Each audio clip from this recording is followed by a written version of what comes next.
Ben Mullins here with MarineMax, Lake of the Ozarks. I'm standing on this 2023 Aviara 36 stern drive. This boat is equipped with twin ILMOR 430 horsepower motors. Let's walk on. You can see it's got the gray interior here. Great stadium seating here. Flip this up. And all of those will do that.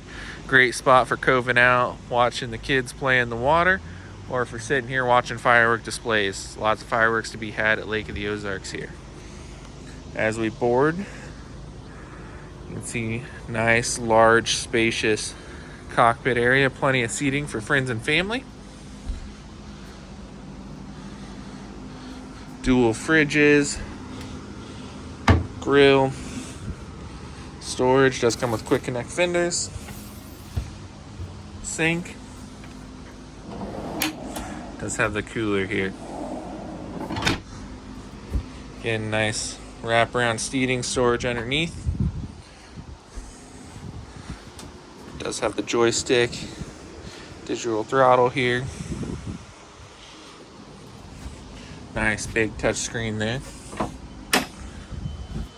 On the 36, you do get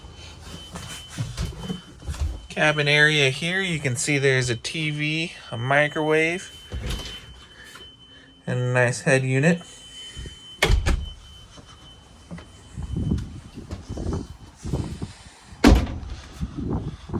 Climb up in the bow here. One of my favorite parts about this boat is the large bow. It's very deep. I'm 6'2", and it comes up to my shoulder blades here. So very, very safe, very comfortable riding down Lake of the Ozarks. Again, this is a 2023 Aviara 36 stern drive, freshly traded in. For more information, you can call us at 573-606-3022. We look forward to getting you out on the water.